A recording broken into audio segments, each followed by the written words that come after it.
Toy Story 5 has just been released, and now it's time to take all of the movies in the franchise and rank them. Guys, I didn't think that we would be sitting here making this video, but here I am looking into the camera lens at you guys. So yeah, I liked Toy Story 5 so much that I felt the need to make this ranking video just as an excuse to talk about Toy Story more. And let's just say this before anything. All of these movies are good, in my opinion. I don't think that there is a bad one in the bunch. Let's just get right into it. Coming in at number 5, Toy Story 4. Now, maybe I'm sour grapes on this movie because I need a rewatch. But I saw this movie in the theaters and I never watched it again because I was so let down. I was so disappointed. I think reviving the franchise after Toy Story 3 was such a risky move, especially after the swan song perfect ending that Toy Story 3 was, that I think Toy Story 5 was already in a 6-foot deep hole, digging itself out just at the moment of the announcement that they were going into development. So maybe on a rewatch, this movie ranks a little higher, but I think that will be really hard considering the love I have for the rest of the movies in the series. I liked bringing Bo Peep back. I thought that was cool because she is an OG character from Toy Story 1. But I don't know, it just felt so disconnected that after Toy Story 3, we opened Toy Story 4 with a flashback about Bo Peep, where Bo Peep has been so irrelevant for the past 2 movies. Was Bo Peep even in Toy Story 2? I don't even recall her being in Toy Story 2. I could be completely way off base with that. It just, I don't know. We lost that childlike wonder and imagination in Toy Story 4. I thought that after Toy Story 3, where the toys were passed off to Bonnie, we'd get to see the toys' relationship with Bonnie. And we didn't really get that in Toy Story 4, so it left a lot to be desired. Speaking of a lot left to desire in Toy Story 4, we get this antique shop scene, or series of scenes, and I thought that there was so much that you could do with an antique shop in the Toy Story world. I mean, what if in the antique shop was an old Prospector doll? And then we get the return of the Prospector from Toy Story 2. Or there's another Woody. We've seen many times there be other Buzzes, but we never got to see Woody interact with another Woody doll. What would that dynamic look like? You know what I mean? And then I just didn't really care for the carnival and the carnival toys. I don't know. It just wasn't a setting that fit for me, I guess. I just like my Toy Story movies to have that childlike wonder and imagination, and Toy Story 4 lacks the most when it comes to that. That's why it comes in at number 5. Okay, coming in at number 4 is going to be Toy Story 5. Now, this was a really, really hard decision. I just started a whole rant about my place number 4, and I put another movie there, but then I kind of regretted that, so I'm just going to cut that all out of the video. My number 4 is Toy Story 5. But that's not to say that Toy Story 5 is a bad movie. It's just that this series has so many bangers that this banger ranks at number 4. Guys, Toy Story 5 is so good. It's a bona fide Toy Story movie. It has that childlike wonder. It has the imagination. We really get Bonnie on display in her dynamic with her toys, with her friends, with her parents. It is everything that you would want a Toy Story movie to be, and then some. It adds lore, it adds technology, it adds the dynamic between toys and technology and how they can coexist to raise a child, to help make lifelong memories for a child, with a child. And it's just solid on a narrative level. There's just so much good things going for it that I can't believe that this movie was released nowadays. Like, I just feel like Pixar and animated movies like this, when they're drawing on an IP from the past, that they just don't have it anymore. It just seems like they're just running out of steam and they're just, treading on old ground. But Toy Story 5 doesn't tread on old ground. It has some awesome sequences some awesome scenes with our old friends, our old toys, these old characters, and it builds on their dynamics. For instance, what happens between Buzz and Jessie is so awesome. It's so refreshing to see these characters grow from where they once were, and now we get to see where they are today. And the Jessie character, the things that they do with the Jessie character, making her the one in charge now instead of Woody, is awesome. And her dynamic with Bonnie, it's so heartwarming, and it's just great stuff. That's why Toy Story 5 ranks right here. Coming in at place number 3 is going to be Toy Story 1. The original ranks here in place number 3.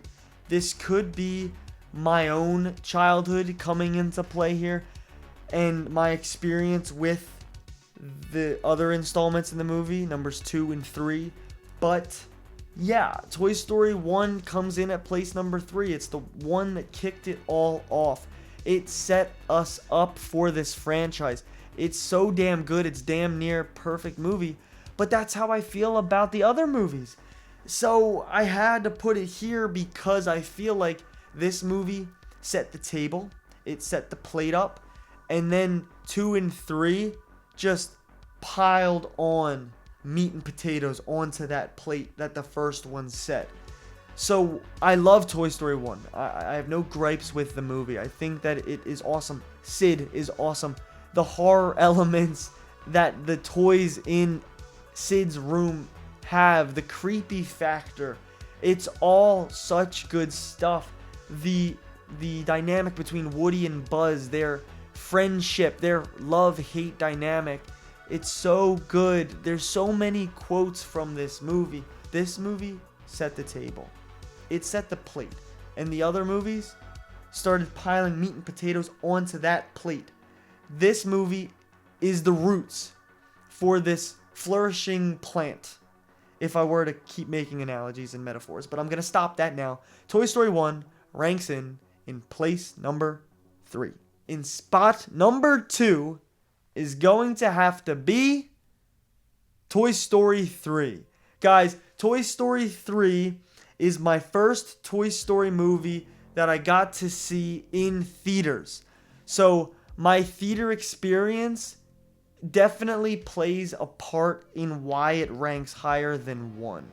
Now, I don't know if I'm going to get a lot of hate for this. Hell, I don't even know if there's an audience for this kind of video, for this kind of ranking, but here I am talking about Toy Story in a long-form ranking video. Hopefully, there's somebody on the other side of that screen. But yeah, Toy Story 3, it takes what 2 and 1 did and it builds upon it. Now, we know these characters. These characters, these stories, they're lived in. We know the dynamics between these characters. And that's why this third act hits like a freight train. Speaking of freight train, there is this entire train sequence in the beginning of Toy Story 3 where we are looking at the toys through the eyes of Andy. We get to see Andy's mind on display on the screen. We get to see how he views his toys in this amazing opening act. Possibly, maybe the best opening, but I don't know, 2 gives it a run for its money, where we get to see Andy playing with his toys. We get to see how he views Woody and Buzz, and it's just so cool, and it really is nostalgic for me, and maybe I'm viewing this movie through nostalgia-colored lenses, but I love Toy Story 3. I think Lotso Huggin' Bear is the perfect antagonist because he's lovable. I mean, you don't think that he's a bad character, and then he turns heel and it's like, what? This lovable Huggin' Bear is our villain? And then you see his backstory, and that's what makes a villain great, right? When you can relate to them, when their villainy and their madness is justified because of their backstory. And Lotso's backstory is troubling, it is scary, and it makes sense why he does what he does. And then we get to see a daycare and how toys are used in a daycare. We get to meet Bonnie for the first time. We get to see Andy all grown up. and we get to see him pass the toys on to Bonnie.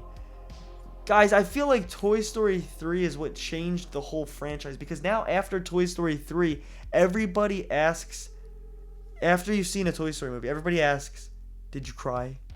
Did you cry? Did it have you holding tears back? That's because of Toy Story 3, guys.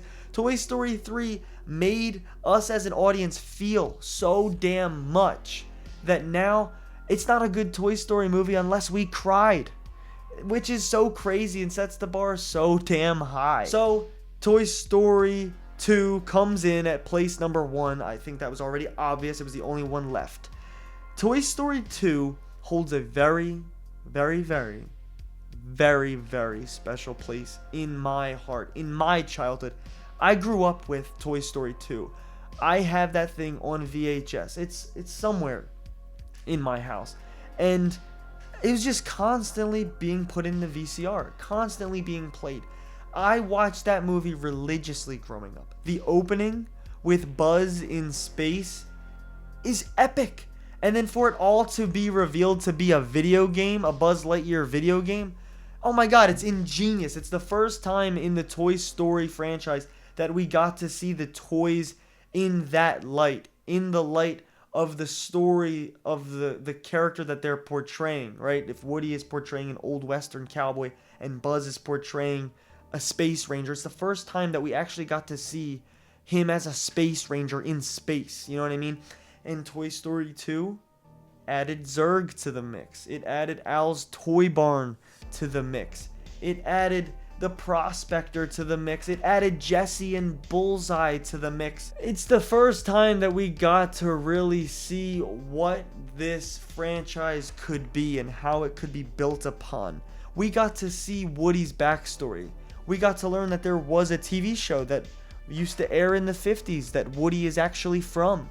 It added so much to the franchise. It made it a franchise.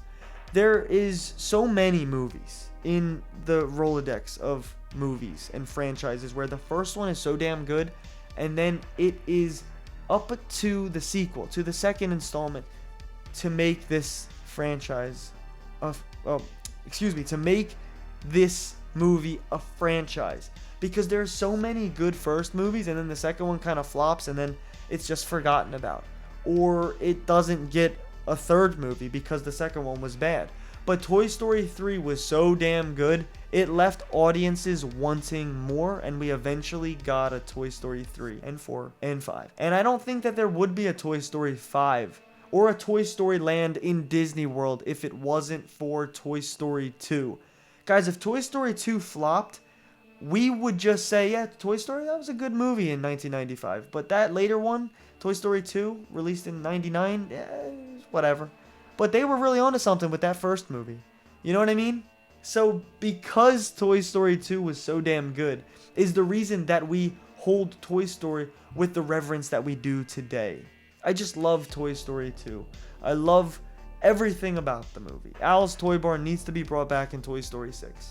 Hopefully there is a Toy Story 6. That is my ranking. What is your ranking of Toy Story? Do you guys even have a ranking? How do you feel about Toy Story? Does anybody else like it as much as I do, or have as much nostalgia around the franchise as I do? I don't know. But that leaves one thing left to say. Thanks for watching, and are you not entertained?